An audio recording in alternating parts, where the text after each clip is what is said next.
Jingle bells, jingle. Hi everybody, Pepsi here, mkc.kiwi.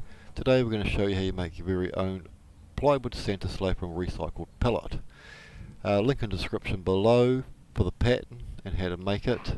The items you'll need obviously is some plywood, a pen to mark it out, you need a drill to drill the holes where you've got to cut, and obviously you'll need a jigsaw.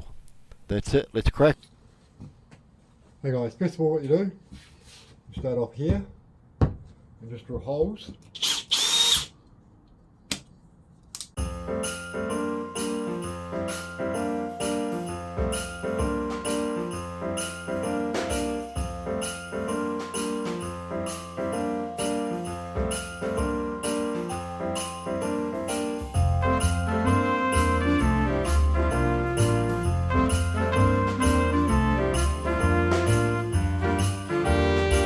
There's your holes. You can see for the blade to go in when we do these bits. Now hold about.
Let's bounce around the mountain.